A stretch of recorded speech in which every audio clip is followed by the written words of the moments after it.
Hello and welcome to Drive and Double Feature Podcast. I'm Nathan. Yeehaw! Hey, yeehaw, giddy up, cowboy. What's this cowpoke's name? Oh, it's Ryan. It's Cowboy Ryan over there. And you know what? No, Cow Puncher Ryan. Cow Puncher Ryan. Okay, that's fine. That's fine too. It's in the West. They might have needed some tenderizing for those cows, right? That's what they do for a Kobe steak, right? Yeah, they just punch a cow right in the face. Yeah, that's what I think. anyway, before we get into this Western themed edition of Drive and Double Feature Podcast, I want to talk to you about a Patreon over at patreon.com/Drive and Double Feature Podcast. We have a bunch of bonus episodes and you get access to all of those for $5 a month, and you'll help support the show as well. But getting into this Tuesday's edition, which is a Western movie, and we got a Western double feature ahead of us, we're talking about The White Buffalo from 1977, starring Charles Bronson, directed by J. Lee Thompson. It's the return of J. Lee Thompson, who we've talked about twice, and he was a hit and a miss for us. So I don't know. I didn't know going into this because Alan Quatermain was great. We both loved that. And then Firewalker wasn't as good. At least to me, I wasn't a big Firewalker fan. I wasn't either.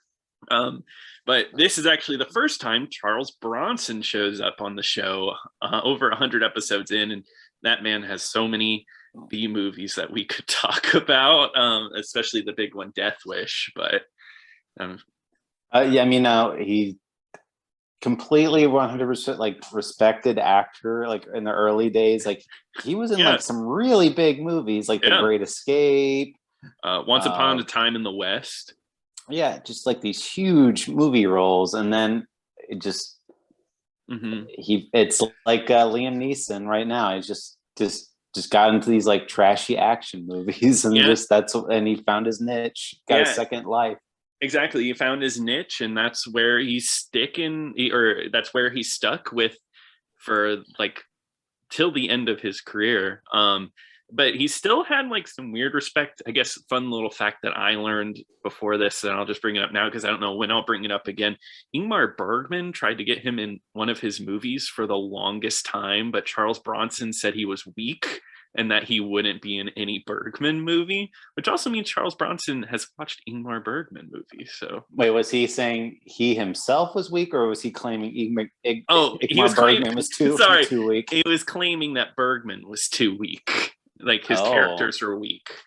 So I'm taking Bronson's side on this. Oh God, that's right. We're a B movie podcast. So actually, I'm not the biggest Bergman head. No, I wasn't lying. I wasn't doing a gag. So you're taking Bronson's side, anti-Bergman. But this movie is not very Bergman-esque. This is a weird Western is the best way I would put it. I guess it's Moby Dick, but with a buffalo in the West, but it's also kind of a Jaws ripoff too, about just a white buffalo that's huge, kills people. And then you got kind of a parallel plot. We got Crazy Horse going against the white buffalo, and we got Charles Bronson going against the white buffalo. I will say the opening to this movie is really cool. It's kind of moody, where it's the shots of the trees and smoky. It's dark, but what kind of kills it is Charles Bronson waking up and it's all a nightmare, but he's shooting his guns as soon as he wakes up. And this isn't the last time this happens, this movie. It is the funniest thing. Oh, it's great. I love it. I love it. Yeah, he just as soon as he wakes up, both guns in hand. Complete disregard of anyone's safety, just wildly firing guns, no matter where he is. Yeah, and this first section, he's in a train, sleeping on the bottom bunk, for one. There's a bunk on top of him, and he just shoots the top bunk. He's very lucky that no one was above him to shoot. And even the guy on the train is hey, it's a good thing no one was sleeping above you, but his reaction's also pretty funny because he's just go ahead.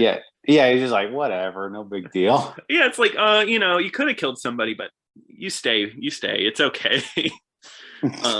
Which is, I don't know, I guess is a funny way to introduce this whole movie. And just from here on out, I think this movie is just really silly, and I think it's a good time. I think there's a lot of issues, specifically one, and we'll get there for me, but I still like the movie. I think The White Buffalo was a fun ride. Mm-hmm.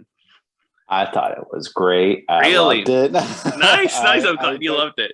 It was such a romp. It was just like everything I wanted.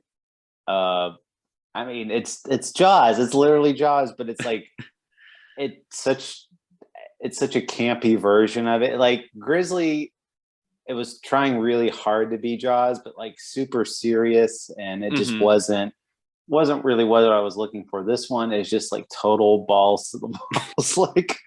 like how could you take a giant buffalo serious at all? No, like, no. But J. Lee Thompson, he hit all the right buttons again for me. Nice. Yeah, no, I like that the buffalo, it's because, it's like Jaws, but it's a little more, it's got the mysticism to it too, because it's so tied to like Native American like culture and all that. And we'll get into the part that I don't like in this movie later, because it's something that happens later. But I think like revving up this movie is awesome, because we get that really great scene of the buffalo rampaging through the Native American camp. I really like the animatronics on this buffalo. They kind of reuse the same shot over and over again, but it's good of him galloping, and he just wrecks all these tents and kills people. It's so great. I was so just drawn in by all of this. Like it just like this giant buffalo just rampaging through a camp. Just phenomenal stuff, and like didn't want it to end. When that scene, I think it was just that giant buffalo just rampaging throughout the whole movie. Just going from like encampment to different encampment. That would have been great, but I mean, of course, the effects are not as good as they would be like today, obviously. But I mean, for a huge, giant, real life buffalo that's not CGI, I mean, I think they did pretty good for what it is. So, like, thinking about it now, if they made this movie, it'd be a definite like straight to DVD, like B movie budget, and they would use CG. So it looked like junk, right? Like compared to this, no matter if they made it today, like that CG would look worse than this animatronic, because I think they put in good work to this animatronic. Oh yeah, I mean the way it gallops and everything and moves. I mean, like you don't see anything. I mean, I don't know how they did it. I would love to see like a making of this, like how they got that thing to move like that. But yeah, we need an Arrow release, is what I'm saying. Is what you're saying?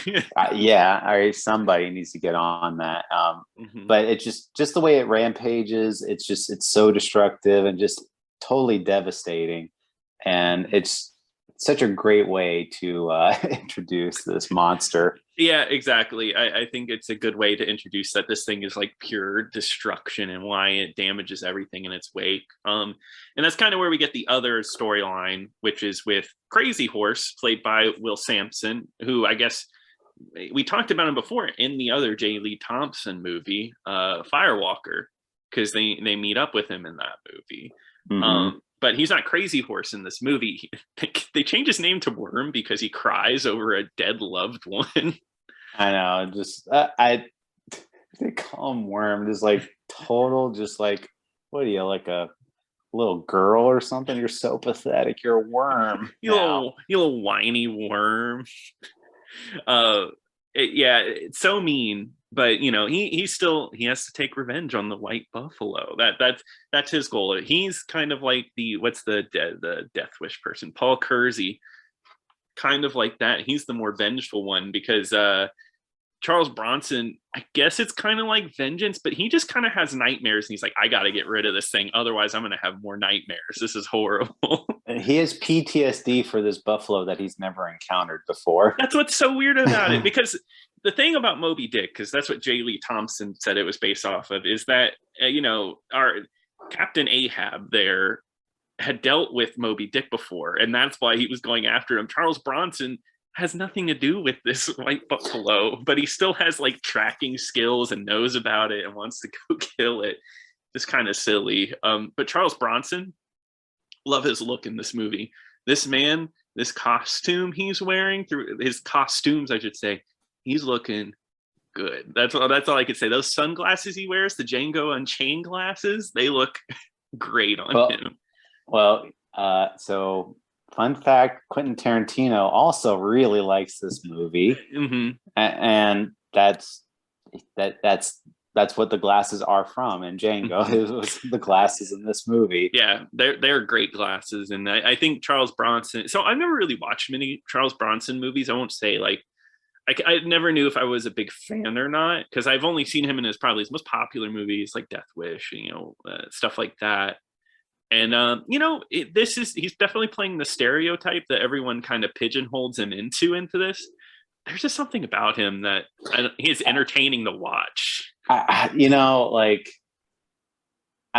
just, he has that presence about him that it's not like what he's saying or him like even being like an exceptional actor, but he just has that screen presence on him where I'm just like, I want to see more of this. I want to see what else this guy's got going on. Yeah, exactly. Like he's the kind of action star that like you go see him in a movie and he's going to bring that same presence no matter what kind of movie it is. He's going to be Charles Bronson. He's going to deliver these great lines, and he has some awesome lines in this movie too.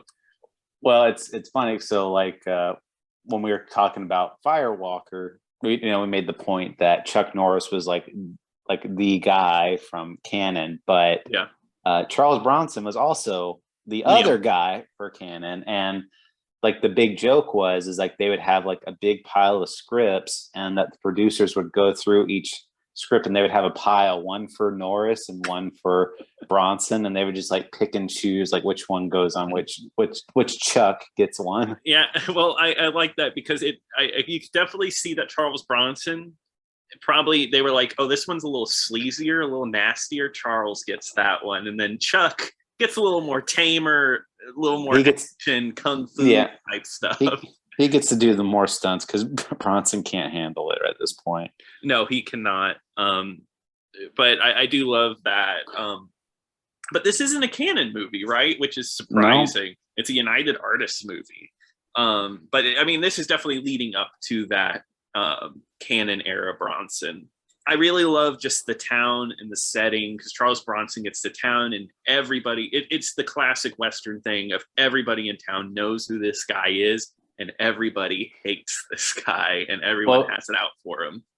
Yeah, because he's trying to keep a low. So I mean, he's using an alias, but the whole movie because he's Wild Bill Hickok, famous cowboy, and he doesn't want people to know his identity. But everyone just like once they see him walking around and like once he uses a gun, they're like, oh, that's Wild Bill. And he uses the Clark Kent sunglasses hide thing. Can't tell who I am if I got these on. Well, no, I was going to say, and then we get introduced to Jack Warden, who I love.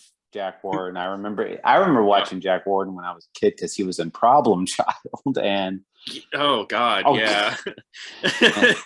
yep. And he was in like Heaven Can Wait. He was also in Dirty Work. I remember watching. I remember him in 12 Angry Men. That's one of my favorite movies. And Toys. I remember him in Toys. He's in Toys, really. I've only seen Toys one time in my life.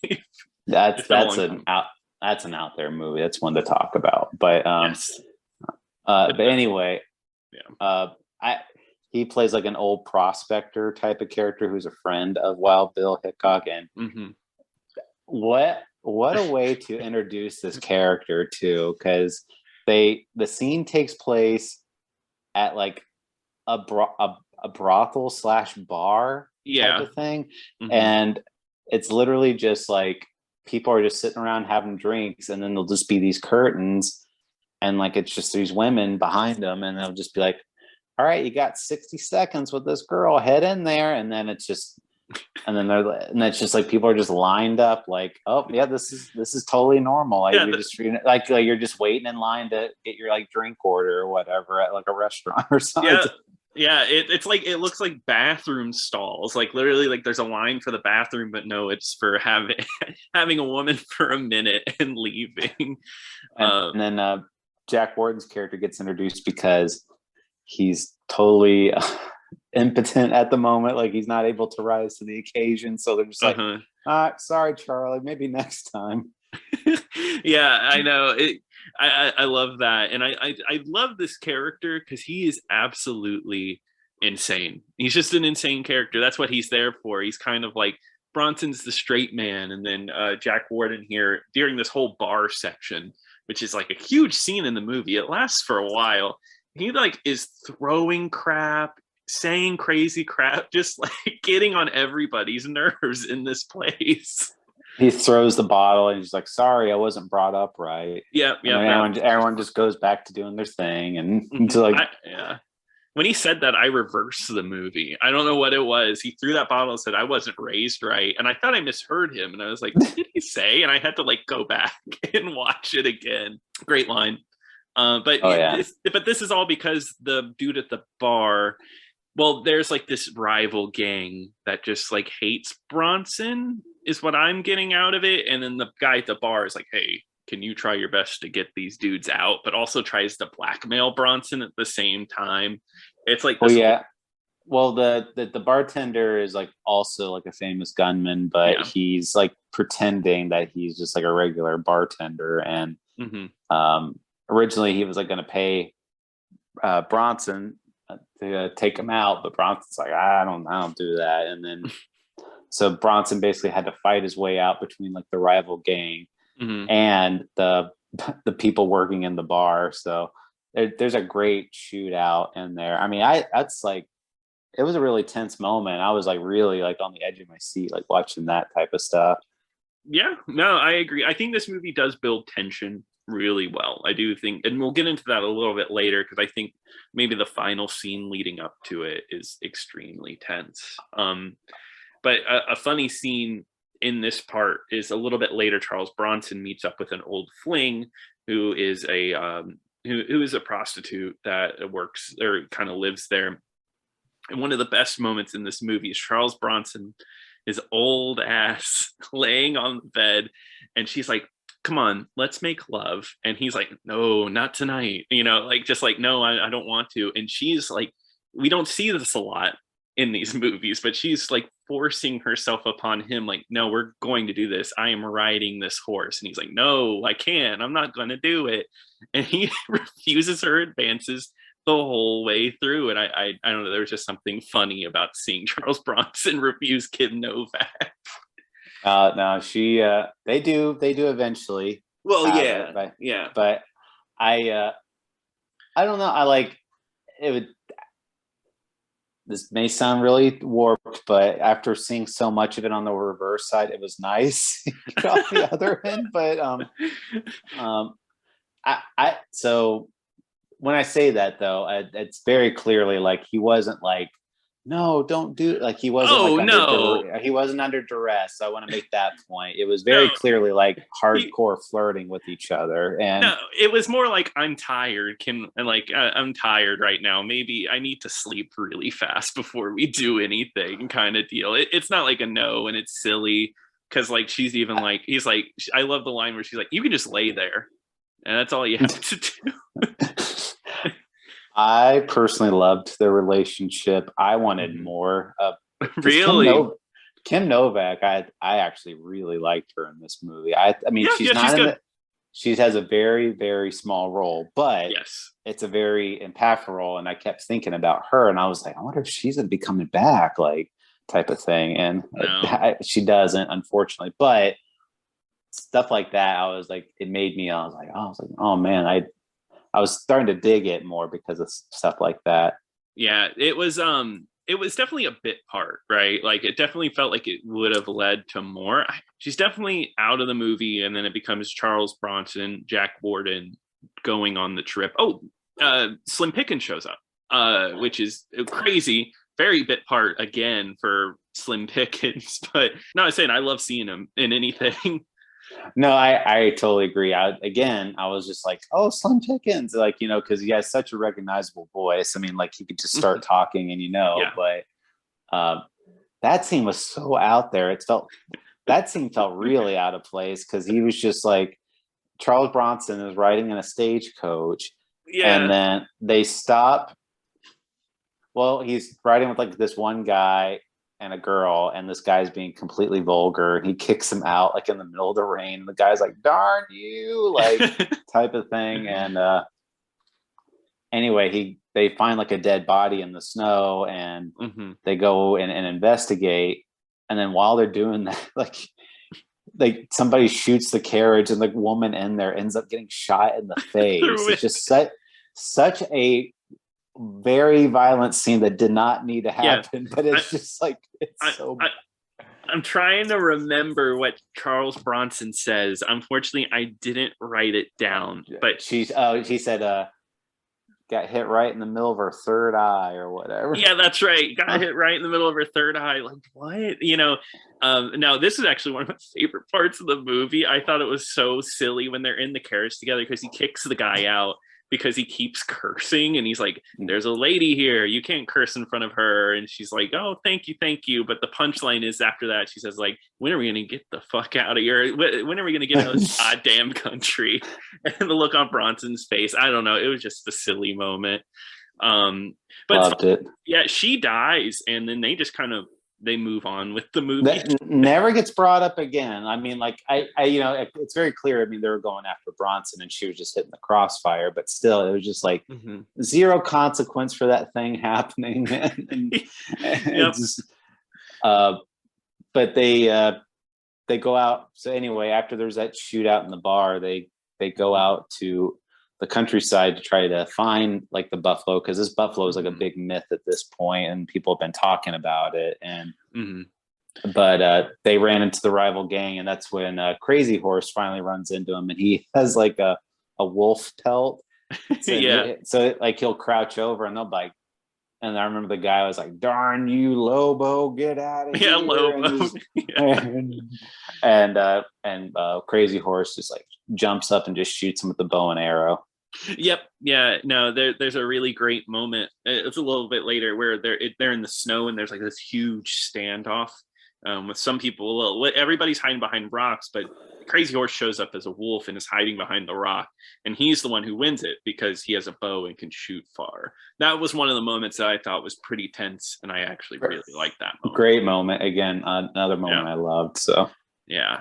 I guess getting into it, the moment that brought it down to, like, for me, a movie that I loved to a movie that I enjoyed, for me, it was the cave scene. There's a moment where they go to the cave, and Jack Warden is having problems with becoming friends with the Native American, and he's very racist, and it goes on for a very long time. And I think for me, it felt like padding. It felt like nothing was happening, and it kind of didn't do much for the plot. And I was like, I'm getting really tired of this whole sequence. That was me. That scene killed the momentum for me. Now a film expert like me would see this as as I'm reading into it as an homage to Jaws, for like this classic scene where they're sitting in the boat, like going over their injuries. Like, so it's revealed that Jack Warden has a glass eye. Yes, which is one of the better moments. He pulls it out and freaks Crazy Horse out. Like, he just was like, oh, like. Yeah, he's scared, and then Bronson's like, put it away, like, put it back in. In all seriousness, I will agree it's probably the weakest part of the movie, but it wasn't enough to hamper my enjoyment of anything. And it was, to me, it wasn't like extremely padded or anything like that. Because I mean, there is some like moments in there I like when they're trying to explain everything, and like, because at first, Wild Bill, I mean, he's also pretty much like in Jack Warden's camp, where he's like completely racist against Indians, doesn't like them either. Yes, yeah. And seeing Crazy Horse and how he acts, and like how Crazy Horse has basically just been like a brother to him, they really like him. They start coming around to him. Yeah. I mean, Bronson's really like supportive, like surprisingly supportive of Crazy Horse. Like he's like, let's give him a chance. I see a lot of good in this guy. I think that he's a really good guy. Oh, and Andy wants to kill the white buffalo too. Okay, that's a win-win there. But they wait in the camp, and it's what I really like is because Charles Bronson keeps talking about this dream that he has, this like really dream where he's attacked by the white buffalo, and they're like, every time they go here, like Jack Warden would say, "Oh, is this the place?" And Charles Bronson would be like, "No, there was snow. I remember." Like it has to be this exact setting before Charles Bronson is completely satisfied that the buffalo is going to show up. Yeah, Charles Bronson has the ability to see into the future. This is not him having a nightmare. This is him seeing into the future. No, it's that exact dream. I mean, that's what happens at the end of the movie. Like he's there, and he's like, "This is it. Like this is where we need. This is it. This is my dream. I'm here." It's pretty great too, because he looks at Jack Warden, and I think Jack Warden's still like having problems believing this man.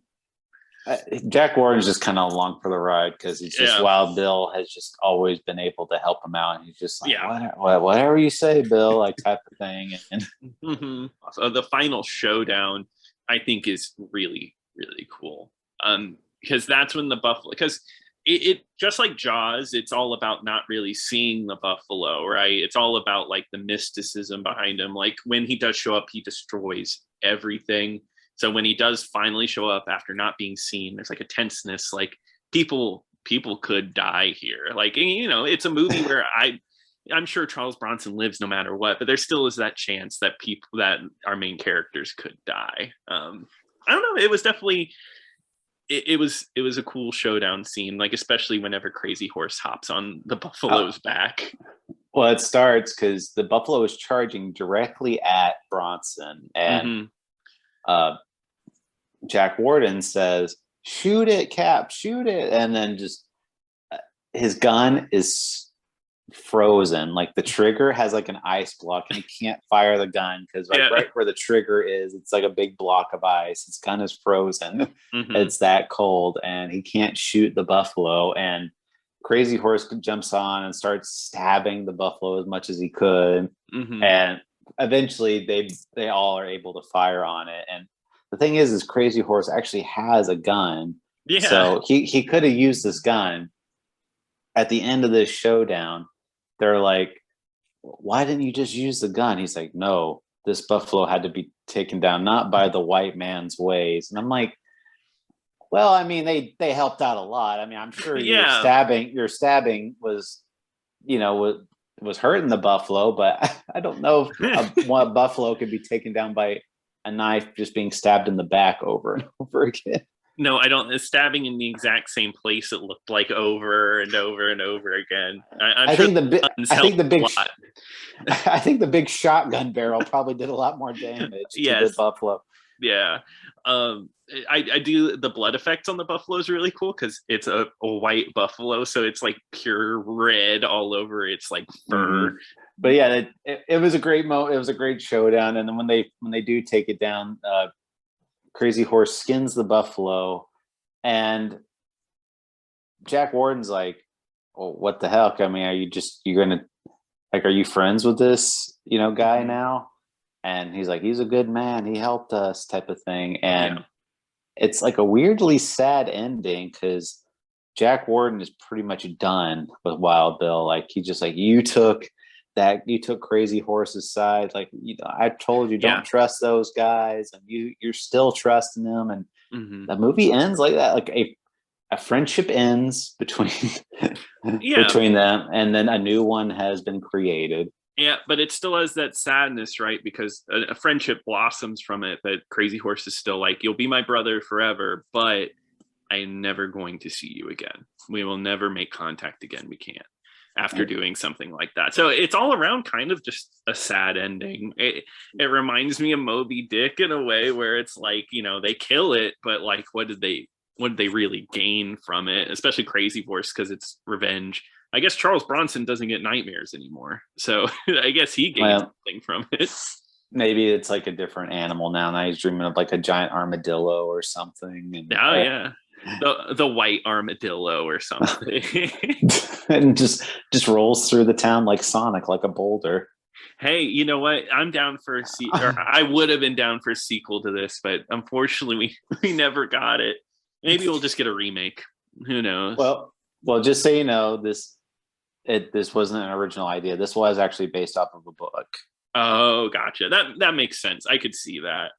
I guess another little fun fact is this is produced by the great Dino De Laurentiis, who was a purveyor of like a lot of genre movies. He worked on the year before this, the King Kong, the 70s King Kong, this like the goofy one, but he also produced like the Transformers animated movie and just a ton of stuff. So he's kind of like, I think he has an Academy Award, one of the honorary ones, just from like all of the work he did in Hollywood. Well, yeah, and he also did Orca too, because apparently he was like inspired after Jaws, and it's like I gotta have my own Jaws.